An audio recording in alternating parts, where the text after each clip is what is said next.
Hi, good afternoon, everyone. Just wait a couple of minutes just for everybody to join.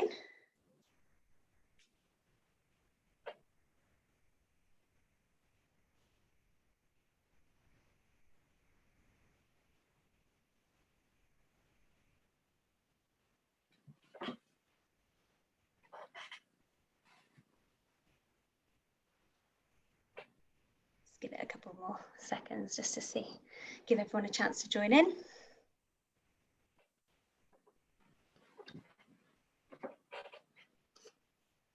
Okay, so hi everyone, and welcome to IAB Europe's Industry Insider today with Magnite. So I'm Lauren Wakefield, Marketing and Industry Programs Director at IAB Europe. And for those of you that don't know, Industry Insider is actually a new format that we launched this year. It's just there really to provide real learnings insights from industry leading companies. So we want to be able to present the latest trends and best practices from across the industry.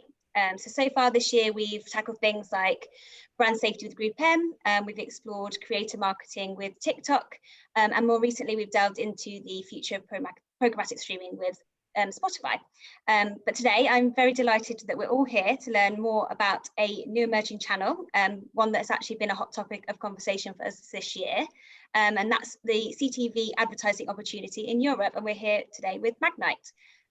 But before I just hand over to Steve Wing, who's Managing Director EMEA at Magnite, who's going to be just introducing this session today from their side, just a couple of bits on the housekeeping side of things.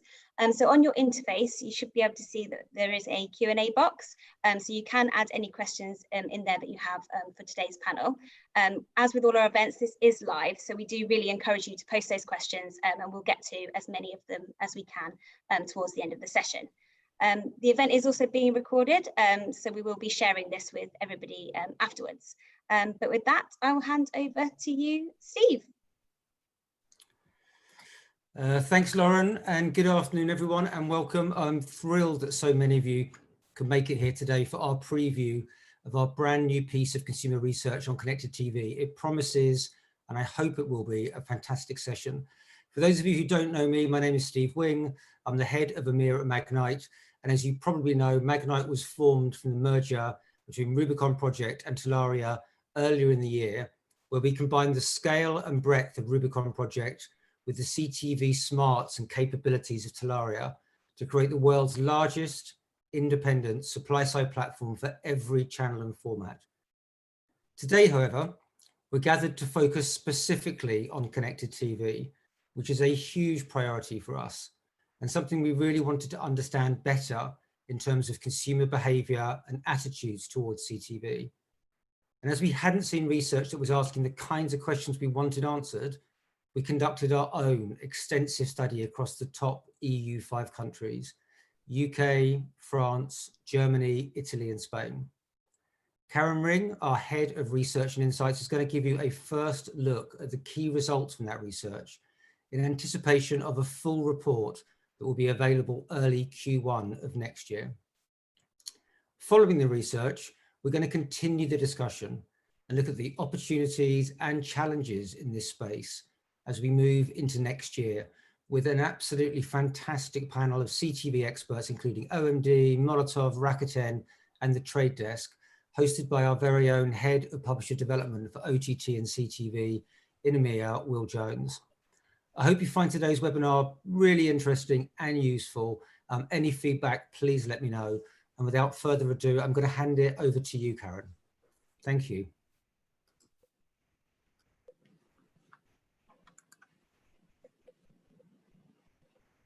Hello, everyone. My name is Karen Ring, and I'm the Senior Director of Research and Insights at Magnite. I oversee our research practice, which spans everything from developing training programs to producing all of our proprietary research to help clients with their video-first strategies. Today, I'm excited to share with you the results of our hot off the presses research into CTV usage and behaviors in EMEA. So why did we do this research? Well, first, let's set the stage. Western Europe is poised for strong growth, with eMarketer predicting a 15% increase in OTT subscribers over the next 4 years. It's important to bear in mind that a large percentage of Western Europe's population already has access to streaming services, with some countries at over 70%. So when we think about growth, we're already the market is already quite saturated with OTT usage. But with the pandemic shifting media consumption trends towards subscription OTT services, and with Molotov, Pluto TV, Samsung, Disney Plus continuing to span into Western European markets, there are two dynamics happening: a seismic shift in how people are consuming content and growing fragmentation of the TV market. Advertisers are taking notice and planning for new ways to reach their consumers as more people shift their viewing from traditional TV to streaming and on-demand content. All of these forces will encourage AVOD consideration for advertisers, but very little right now is known about how people are actually engaging with this content and advertising. It's questions that are hugely important to advertisers.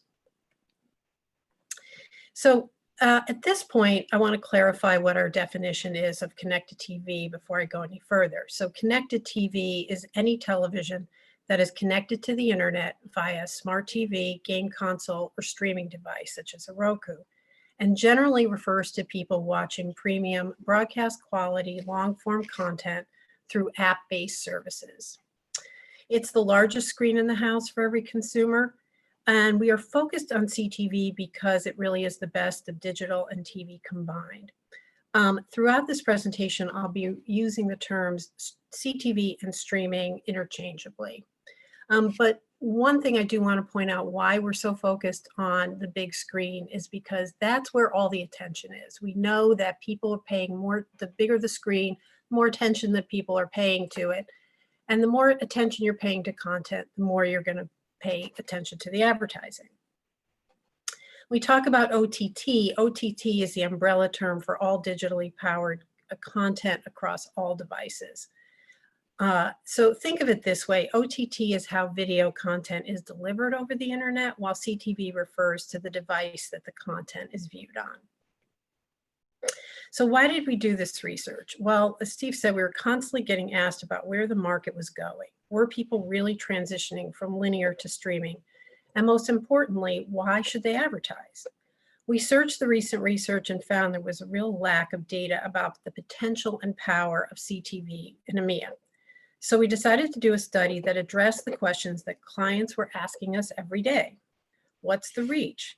How are people engaging with the content? Is CTV an effective advertising environment for driving KPIs? So we did an in-depth study among 5 countries, France, Germany, Spain, Italy, and UK. And we worked with Harris Interactive to execute a GenPop online survey to a nationally representative sample of over 2,100 respondents per country for a total sample size of over 10,000 people within the 5 countries that we measured. We will be rolling out our findings for each country over the coming weeks. We will also be consolidating all the findings into an overall EMEA snapshot. So let's get into the results. The data from our survey show widespread adoption of streaming services among the 5 countries we measured. 82% use a streaming service at least once a week, with 52% using one daily. These impressive usage numbers mean that the reach of CTV rivals that of broadcast. And it isn't just SVOD. Our data show that weekly reach of AVOD at 63% almost equals that of SVOD. But reach is only one half of adoption. The other half is time spent. And our results revealed that half of all time spent with TV is spent watching content through streaming channels. Should mention at this point that this data is an aggregate of the 5 countries. Each country has its own differences, but this right now is what I'm showing you is the aggregate across the 5 countries. And 52% are watching more than a year ago. That's certainly accelerated by COVID. I want to mention a little bit about, we did ask about COVID, and it's no surprise that the pandemic has accelerated the rate of adoption. But now we can actually quantify that. 46% are watching AVOD more often than before the pandemic, and 78% plan to stay at that level or increase it post-pandemic. And why this is important is because behavior becomes ingrained and less open to change the longer it's done. So people are watching more, streaming more at the expense of linear, and nearly 48% plan to add a service. So as the pandemic wages on with no end in sight, we could see even more time spent streaming. One of the objectives of our study was to understand the traction that streaming has in the market. Are people just sampling, or is there really a future for growth for AVOD? One of the ways to measure that is by asking about preference. Not only are streaming services preferred over broadcast, but almost 6 out of 10 adults would keep a streaming service if forced to choose between streaming and broadcast. So what are the drivers of choice? According to our study, 47% turn first to streaming channels for entertainment. And this is higher among younger demos. Average age of streaming default viewers is 37 versus 45 for default broadcast viewers. So for those people, CTV has their favorite shows. They are more likely to find something to watch, and the ad experience is better, which I'll get into shortly. Broadcast is a habit, it's familiar. What this points to is that consumers are watching in a whole new way. They have different expectations of a streaming experience versus a linear experience. They expect quality and want original content. For streamers, it's all about discovering new content that they can't find on linear. They want custom experiences. They don't want the traditional way of watching.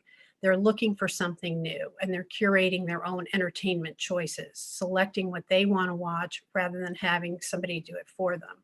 We asked about how many programs people have on their watch list, and the average for people on their watch list is 9 shows queued up. This is, they're curating their own entertainment. They're choosing what they want to watch when they want to watch, and they've got a lot of shows ready, lined up to go. As I said earlier, linear is more of a habit than an active choice. Viewing on linear tends to be more passive than active. Does this impact attentiveness to the content? Our data reveal that there is a higher level of distraction on linear than CTV. People are watching with their family, they're eating, they're turning from the big screen to the small screen and switching between shows, which means that the more disengaged they are from the programming, the less engaged they're going to be with the advertising. So how does this viewer engagement translate to the ad experience? We asked respondents questions related to various descriptions of ad receptivity, and 72% net indicated that they are receptive to advertising in some way. They're open to watching ads on streaming TV because there are less of them. They're open to watching ads to get access to high quality programming. They've considered a brand for ads in their favorite shows, and they've discovered new products from ads and streaming shows. And that level of ad receptivity has a behavioral impact similar to the measures used in the linear world. So they search for products online, they've discussed ads with someone, and recalled the ads at a later date. They've also bought the advertised product or service. So what can advertisers do to optimize the ad experience for the viewer? A key factor emerged, and it's respect their time. And this can be done in 2 ways. First, by being less intrusive in the content, and 2, giving them something for their time, such as an ad that is relevant to their needs or relevant to the context of the show. Just as viewers are watching in a new way, they want advertisers to speak to them in a new way as well. So we asked some fun questions. We wanted to also get a sense of like CTV as social currency. So people share what they think makes them look good. In other words, they'll only share what they believe will maintain or boost their reputation in the eyes of their peers.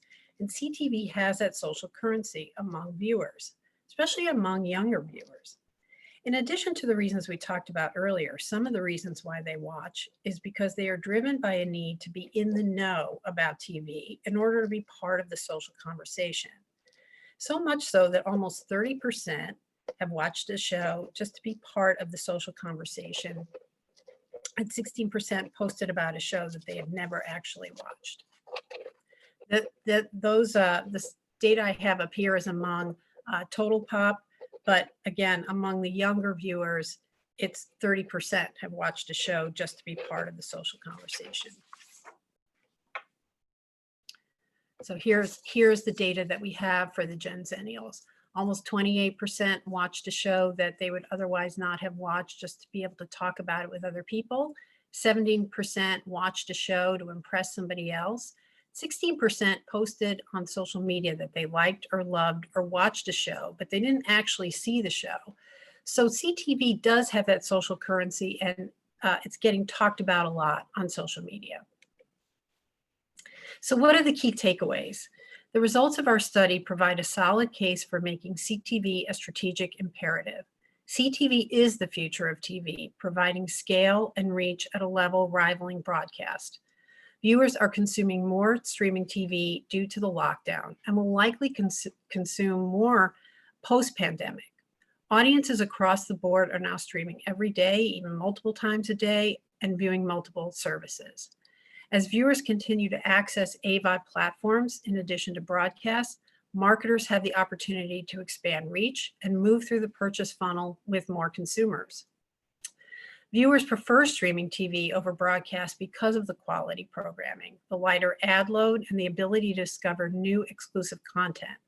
This engagement with the content results in more attentive viewing to both the content and the advertising. And in turn, this leads to higher receptivity to advertising, driving the business outcomes that advertisers are looking for. CTV works hard for brands. The results from our study suggest that CTV can drive behavioral KPIs. Ease of entry into CTV is enabling many smaller budgeted brands to transition from small digital, mobile, and computer screens to the larger living room screen by making TV advertising flexible and affordable for them to use. Consumers are moving over to connected TV in record numbers, and by understanding the power of CTV, you can integrate it into your overall media strategy. I hope you found this research useful. As a reminder, this is a short preview of a full report, which will be available in January next year. Now I'll turn it over to Will Jones, Head of Publisher Development in EMEA for CTV and OTT at Magnite, who will be joined by some of the experts in this space to discuss the broader implications of the research for driving the CTV opportunity in Europe.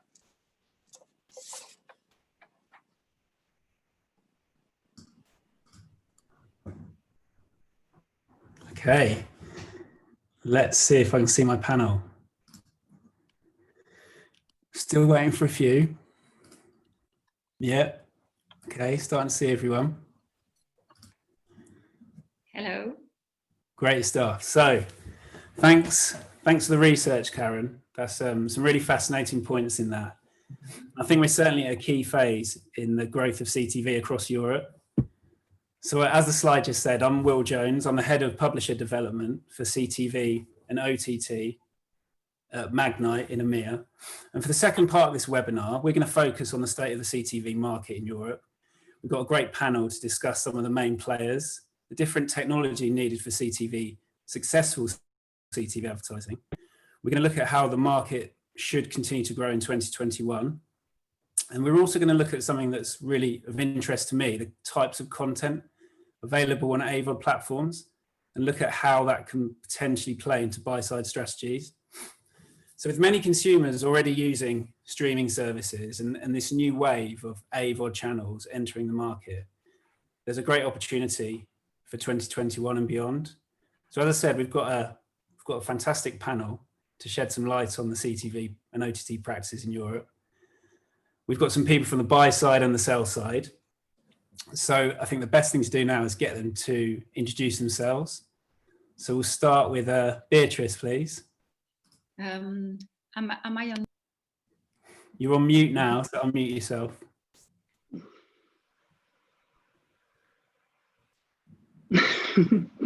Okay, I think it's working now. Yeah. Yeah. Hello, everybody. Very pleased to be here. I'm Béatrice Leroux Barraux. Sorry, my name is Frenchy. I'm VP advertising on Molotov for a few months now. I'm very happy to be here and to have this discussion with all you. Great, and let's go to Chris next. Yeah, hi everyone. My name's Chris Edwards. I'm the commercial lead in EMEA for Rakuten Advertising and their media platforms, which includes Rakuten TV. And Lina? Hello, I'm Lina Angelides. I'm head of programmatic at OMD, working across all channels of programmatic. Huge focus on the moment of driving agency education around and client education around testing programmatic television and connected TV. Great, and then finally Dave. Hey everybody, hi guys. Dave Castell, GM for EMEA for our inventory partnerships business. Looking after all of our kind of relationships and our thinking for what we do on the publishing and inventory side. Great stuff. So we've split the questions into a couple of sections. The first section we're going to focus on is consumer habits, CTV growth, and we're going to start with looking at the buy side. So this first question we'll start off with Lina first. We saw from the research that the CTV is rivaling the reach of broadcast across the EU5 with streaming services and new AVOD expansions such as Mango from Molotov and Samsung TV Plus. And 2/3 of our respondents in Europe prefer streaming over broadcast. I'm not sure it's as simple as that. So Lina, from your point of view, are brands considering this channel in their buying strategies? So the research was really interesting, and I think it's nice to see it in the way it was presented by Karen. What's great is to look at the breakdown and really delve into the AVOD platforms that people are watching on, because I think at the moment the advertisers, as I've said, we're doing huge education pieces and we're really trying to curate our marketplace in terms of where the supply is available in the UK, because we deal with just UK campaigns under UK. And I think what we're seeing is that, you know, you talk to anyone and they understand, you know, broadcast VOD, they understand subscription VOD. What they have less of an idea of is, while it's scaling in the UK and while the marketplace is quite fragmented, is what are the other channels or apps or access points available on a connected TV outside of broadcast VOD, outside of YouTube. And YouTube obviously falls into it. You know, based on your definition, I think you focused on long form content, but the work that we do focuses on YouTube as a platform to watch content on, and a lot of people are doing that on a TV at the moment. So I know it's kind of siloed, but it's teaching us a lot at the moment, and it's a platform that people are familiar with and advertisers are familiar with, so they're already on connected TV, which gives us a basis.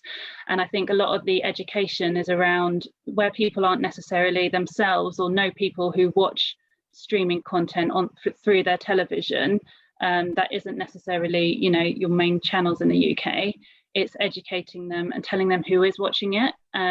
It's fragmented and it's hard to understand because you know, it's the discoverability of it as well, who's discovering it. And I think at the moment it's really interesting to see that stat around people how much they're watching streaming content, and we're trying to learn more about that content within all the different platforms available to watch it on.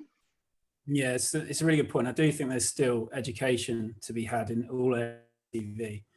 Dave, how, from your point of view, how are brands considering the channel at the moment?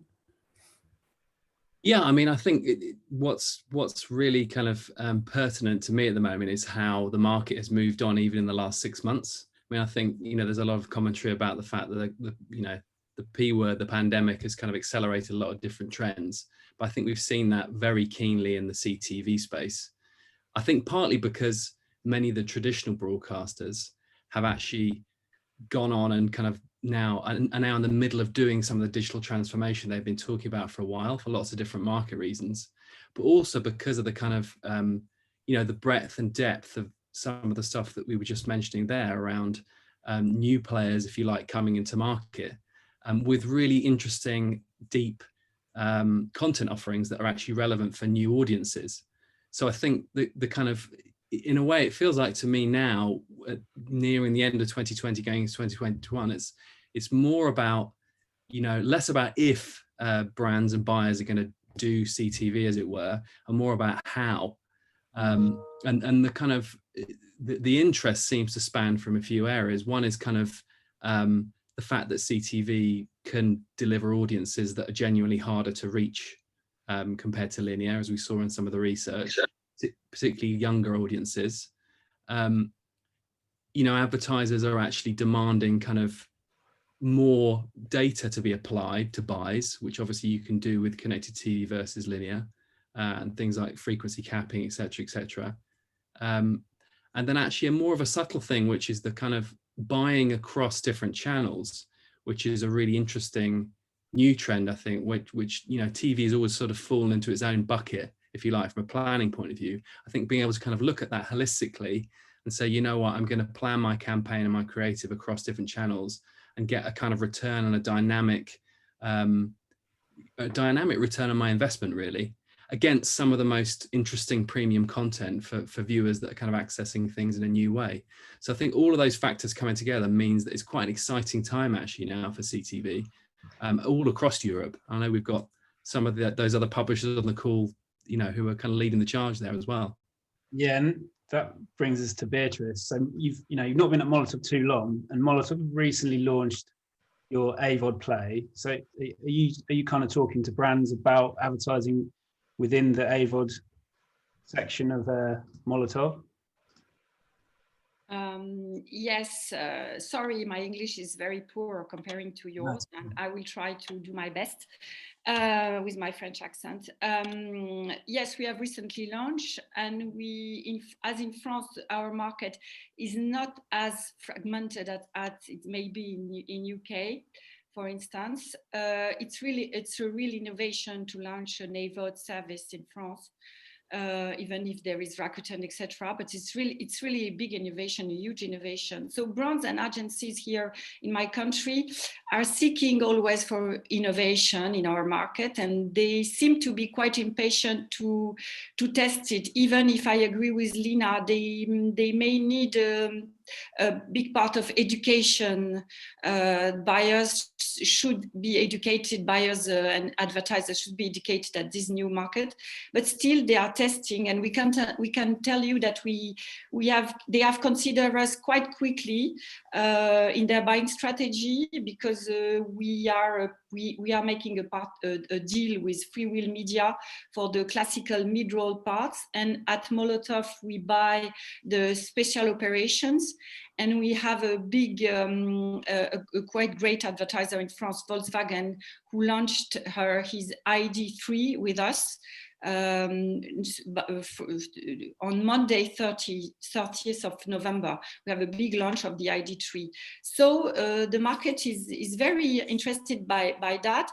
As you know, also is here, we have a lot of replay coming from the classical broadcasters, and replay is very crowded of advertising, and we don't have a lot of advertising. We have few mid-rolls, few slots of advertising, which is a way to make a huge emergency for the advertiser. I don't know if I'm clear, but the quality of the advertising, and of course the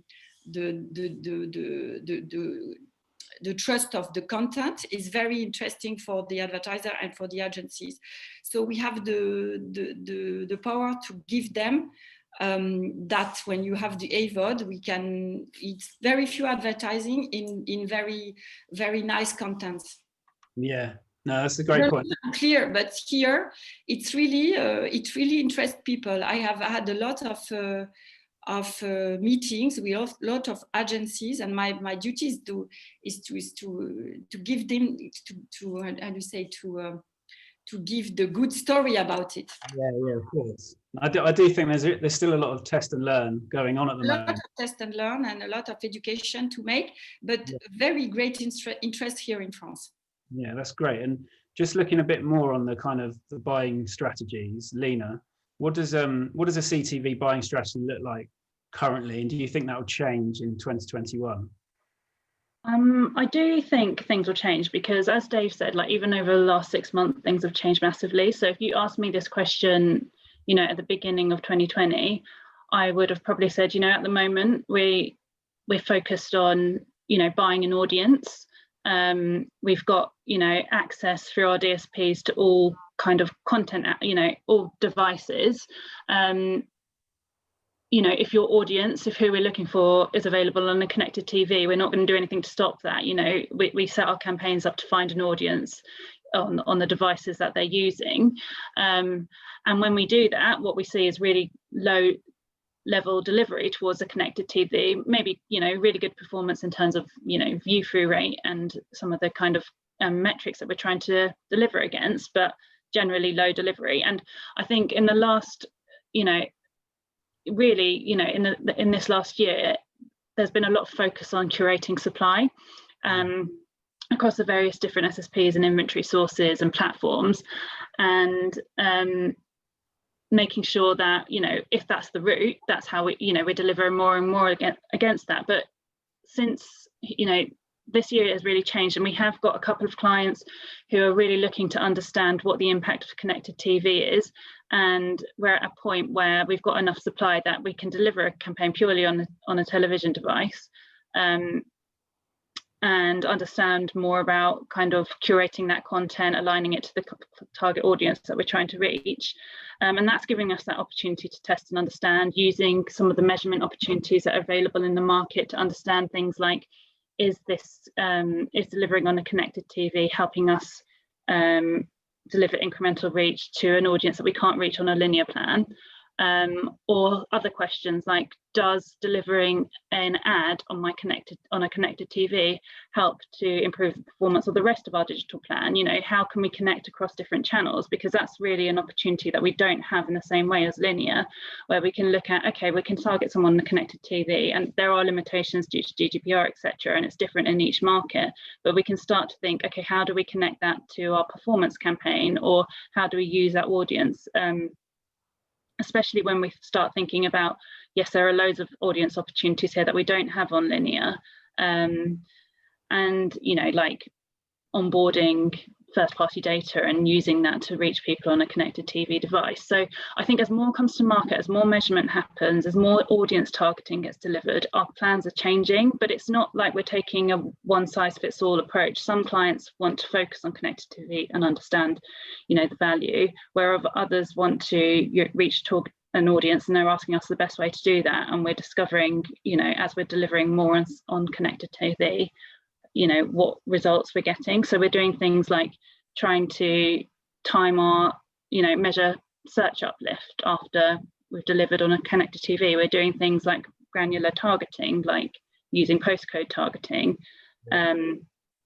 So I feel like we're really, really in a learning phase, like audiences are at the moment, for those who are connected watching it, because it's a change in how we're using our televisions at the moment and how we're finding content. And I'm really seeing that at the moment, as even when you turn on your own Samsung TV or your own LG TV, you're finding different ways to consume content. So I don't think we've got the answer yet. I think everyone's in a discovery phase. Yeah, I think coming into the discovery part of it is sort of things like measurement of audience engagement. And I just wanted to bring you in here, Chris. So something that we found in the research was that streaming audiences are far less distracted than linear, or the data show that consumers are more preoccupied with other activities, whether that's looking at another screen or having the TV on in the background. So in terms of Rakuten, how do you guys measure audience engagement on your platform? Yes, so I mean, the main measurement tools, because it's an awareness piece, the main measurement tools are view through rates and video completion. Those are the ones we'd be sort of steering the measurement towards. In terms of engagement during that, we know that they're engaged because the nature of how they're viewing the content on Rakuten, it's on demand. They're choosing to watch it at any given time. So the 2-hour movie they're going to be watching, that's made up of several ad breaks or ad pods, is in tune, is being chosen to watch in an on-demand nature. So it's less of that, waiting around in the linear times where you're either popping off to make a cup of tea. You're choosing to watch something at any given time. Yeah, and Béatrice, how do you guys measure audience? Of course, like Chris said, it's very easy for a user to stop and skip a content on VOD. So when they continue, or even to abandon it. So for us, the watch time per day, watch time per user are very important criteria. And we can see that it increases day by day for now since we launched. Of course, the impressions are increasing. Also, the audience, the inventory is increasing. So we are quite confident in the model. And we have noticed also, furthermore, very few drops on the advertisings by the user. So it seems to be accepted by the user. We are making a lot of test and learns. We put pre-rolls and we stop and we go again, and we test the model. We put the advertising at 10 minutes, at 20 minutes. We test it, and we can see, and we correct it quite easily, and we can see that it's quite well accepted. Of course, I say it depends also of the quality and quantity of contents you give to the user, film, documentaries, etc., and series. And so we are quite optimistic also because we have measured, since we have launched new contents, for example, with Sony Picture recently, it has increased also. So we see it's really linked to content. It's really also really linked to how you put the advertising slots inside the content, etc., and to preserve, above all, the UX. It's very important for us, and I suppose for Rakuten too, or other models of AVOD.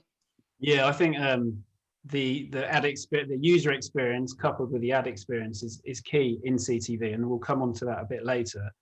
But let's just have a look at the ad receptivity. So 72% of respondents are open to streaming ads and the environment of streaming because there are less ads shown at the moment. They also understand the potential value exchange ads for content. And this is to Chris first. How does this receptivity turn from an opportunity into real value add for brands and agencies? Yeah, I mean, the main one is really standouts. I mean, yes, there are less ads, there's less clutter. So, we really think that, we have an ad pod every 25 minutes as opposed to the traditional, 12 to 15 on broadcast. So standout, I think, is fairly imperative. In terms of engagement, there's less ads, there's more engagement, there's higher brand recall, there's higher awareness. So I think all those come into play, and we measure those with brand lift studies. But I think it's the engagement for having less clutter there. Yeah, and Lina, did you want to come in on anything to do with the ad receptivity levels? Are you seeing that in any of your strategies?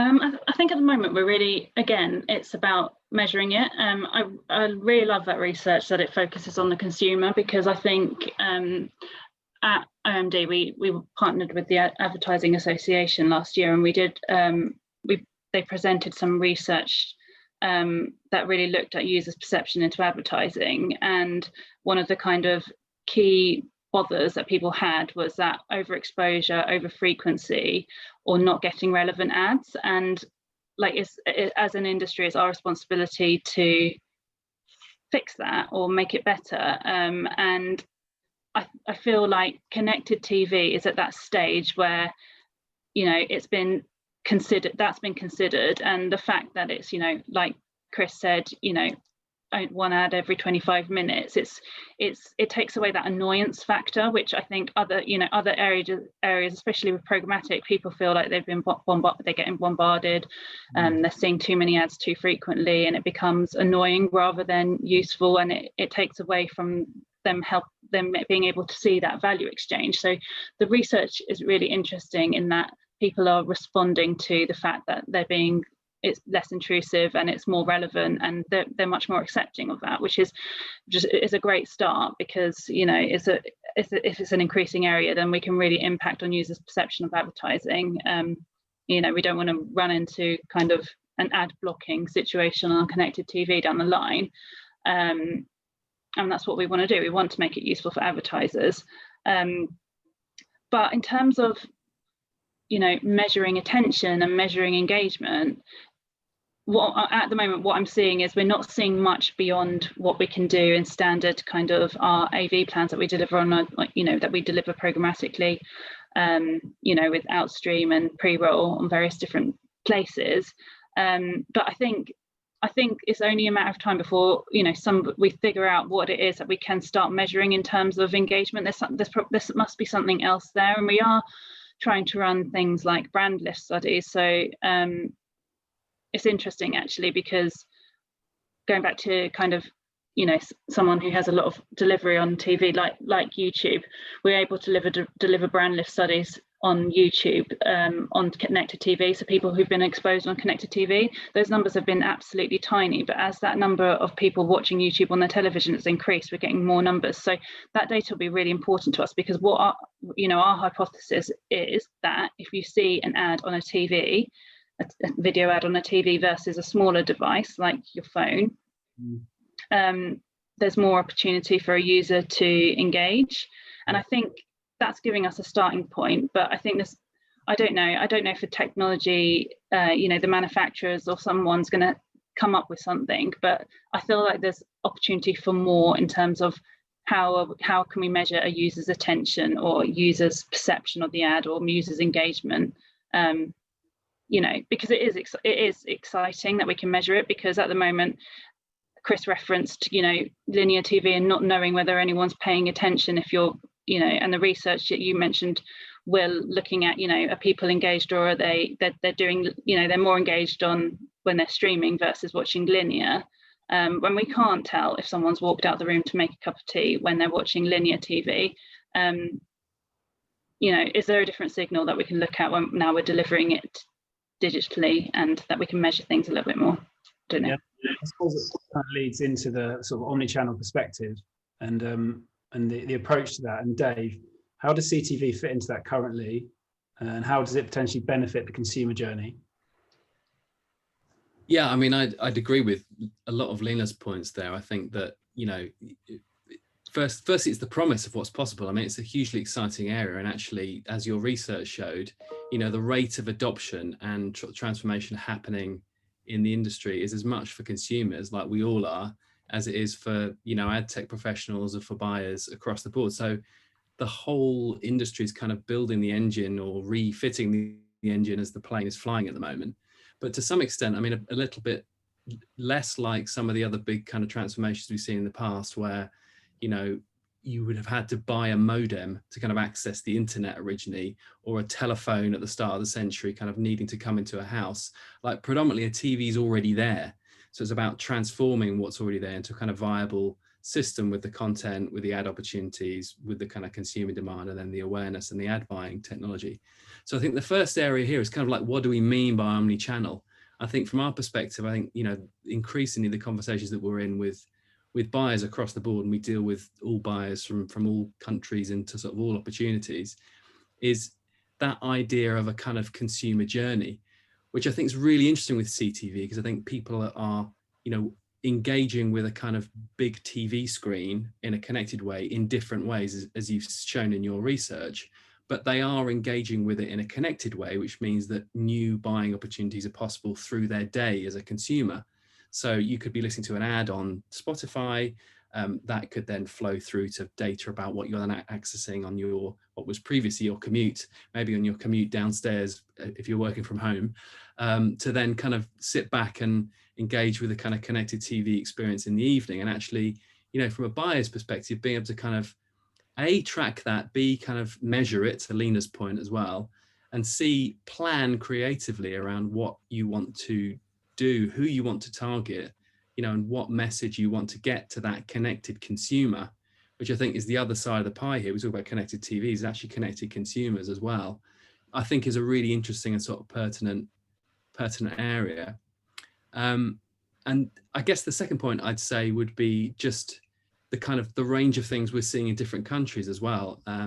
You know, I think whether it's Molotov or Mango, whether it's the kind of work that we've been doing with TF1 in France, for example, where, you know, we built a system with them to kind of look at how linear and connected TV are sort of measured together and planned together in a more holistic way.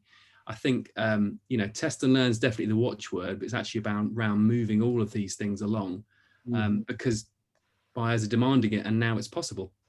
Yep, no, some great points. No, I think we've touched on some of the content available. We know there's good specialist content and original programming out there in AVOD, and this only only going to continue to grow. So I think we'll go into the technical questions now, because we've only got 15 minutes left. So I wanted to go to Chris on this first, and just ask you, what do you see are the biggest challenges to CTV ad delivery? Is it in relation to TV advertising? Is it ad pod technology, or is there something else you want to bring up? I mean, ad podding, is supposed to be that sort of the success route for CTV. Eliminating redundancy and conflict. Allowing frequency capping. So it's there for us, although it's by no means perfect yet. I don't think we're going to get to the point of what and how specific the linear or broadcast TV can be doing at the moment, but it's getting there, and the new developments in technology are certainly allowing that. So what we have in the ad pod, to be able to drill down in the auction process down to the individual ad site within the ad pod, it's certainly going to come there. But at the moment, it's by no means perfect, but it allows us to do so much. And I think the frequency capping, like Dave touched on previously, was certainly the benefit of how it compares to linear. Yeah. And Lina, what from a buy side perspective, what are the biggest challenges for CTV ad delivery currently?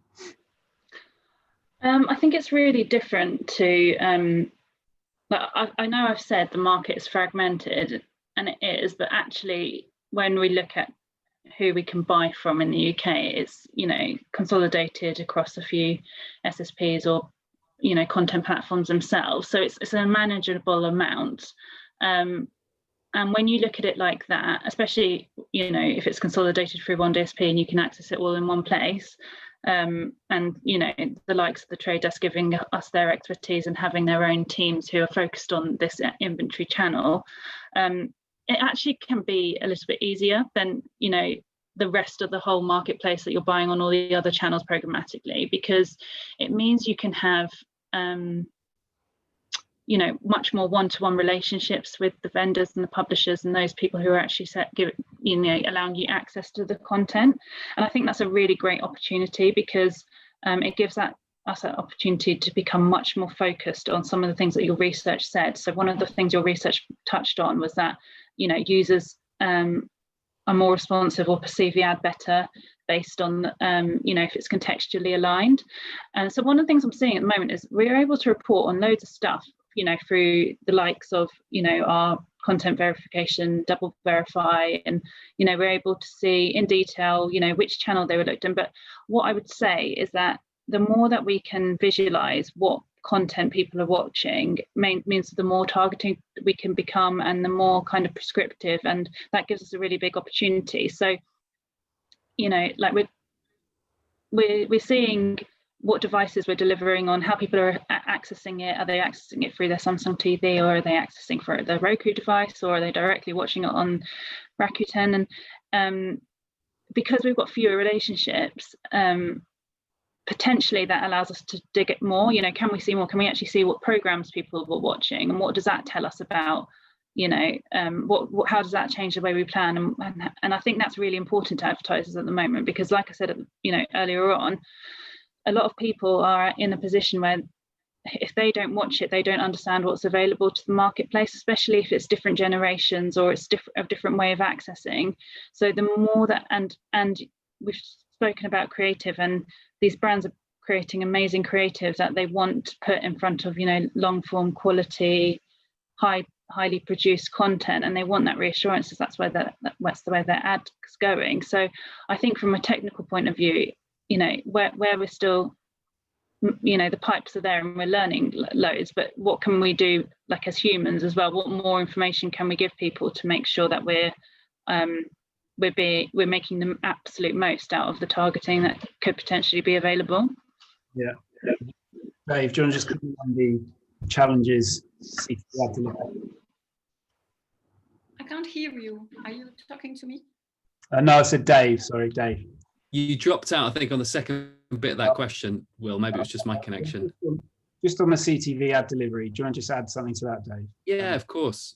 Yeah, no, great points as well from Chris and Lina. I think it's the two sides of these coin that we've kind of covered in all the different aspects of this conversation, really. One is the amazing content is actually available some of the great services that are on this call. I mean, the kind of the content that's being invested in, and I've come from the content world one part of my career.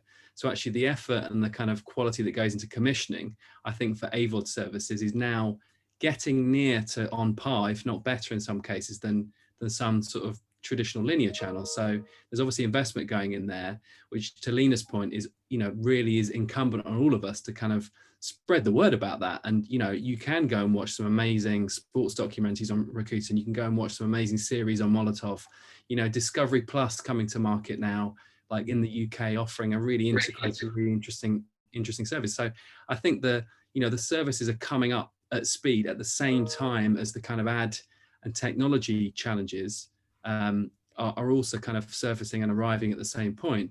And those challenges then become opportunities commercially.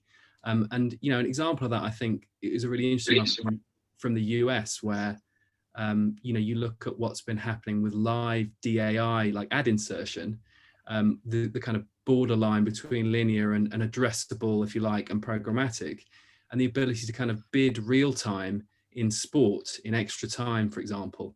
I mean, the great examples are always like the NBA finals, the baseball finals, etc., where, new brands can actually get a disproportionately brilliant advantage to kind of bid in those live streams in a new technological way. And from a broadcaster and or a pub point of view, it's revenue that wasn't there otherwise. And the programmatic dream of being able to bid for the right impression, right consumer, right opportunity for that brand becomes really unique. So I think we've got to also be mindful of the fact that all those challenges then become new opportunities, frankly. And that, with enough attention and desire that, we can basically do lots with all this great content and consumer choice that we've got.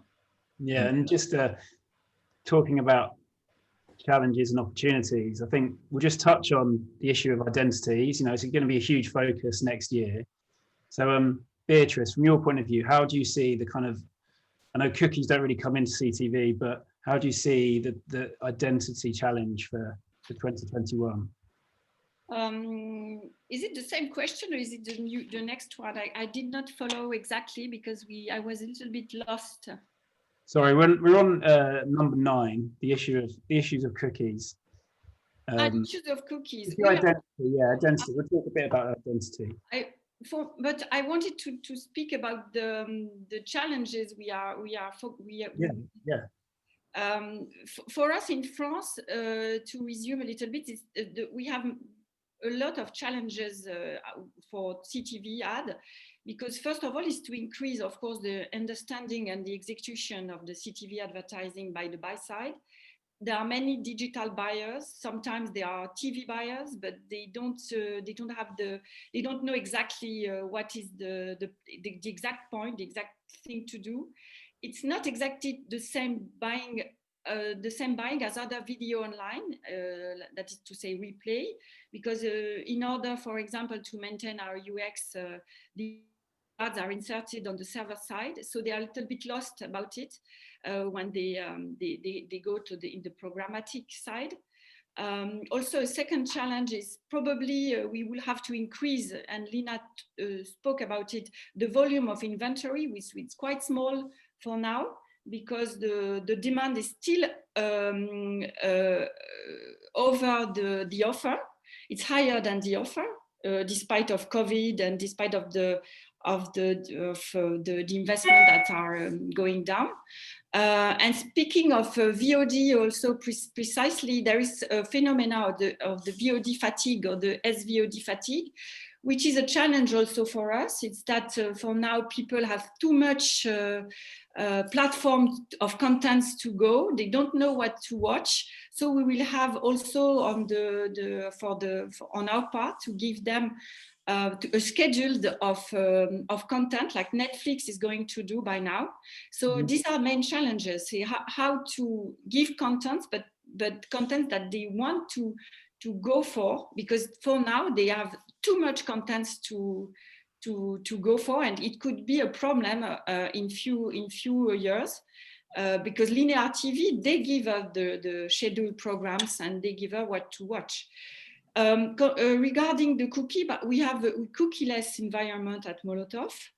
So it's easy for us to provide the right data also to promote the ads.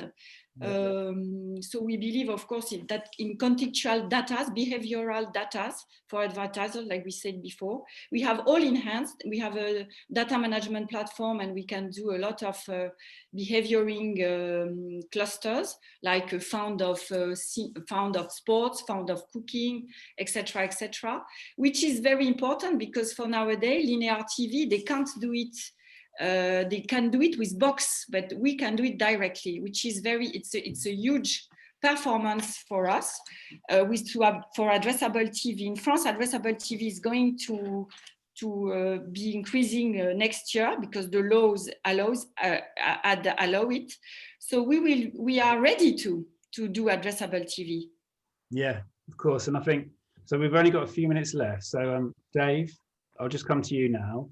If you can maybe talk a bit about identity, because I'm sure that's something that's going to come up in the next 12 to 18 months, and then just give your thoughts around the next 12 to 18 months as well. And then I'll go to Chris after that.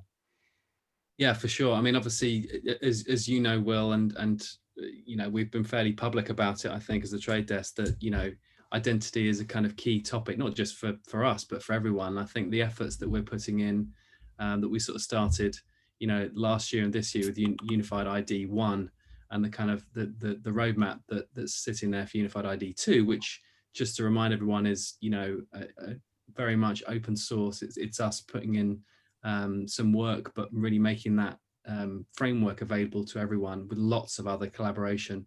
You know, many of the people on this call, I'm sure. So that remains for me one of the kind of central pillars really for next year, in terms of some of the challenges that we've looked at on this call, and sort of solving for that intelligently and sensibly, and also getting that kind of value exchange that we've been talking about, which I think TV has probably always done well or traditional TV, if you like, which is, you know, you sit down, you watch a commercial TV station, and you understand that you're watching ads in exchange for that free content. Actually, I think, you know, the connected TV environment, which is perhaps closer to web in some ways and in other ways not, you know, that kind of quid pro quo for the value of the open internet, you know, that's the kind of educational meta message, if you like, that I think we need to get across next year, while at the same time really kind of doubling down on technological advancement in the ID space and all of its complexity. And I think, kind of to sum up from my side, like, I don't think I've ever been more excited about connected TV in Europe per se, with the range of services, content, technological kind of innovation, you know, and also kind of consumer appetite, like your research showed, and just the willingness of buyers, to Lina's point, to kind of investigate, to test and learn, which I would heartily recommend, because I think there's as much ambition as well on the DSP side to trial things, to test new environments, and to really work in collaboration with partners and clients to kind of figure out what's the best way forward in all of these sort of new services. But it feels like the future's bright. It does. And I think, Chris, if you can just sum up your view for the next 12 months in about 30 seconds, that would be... Yeah, no problem. Yeah, so I mean, next 12 months, it's going to be about more continued growth, certainly across our European territories. Last 12 months has just been phenomenal in terms of the growth we've seen in all our markets, and it'll be more of the same.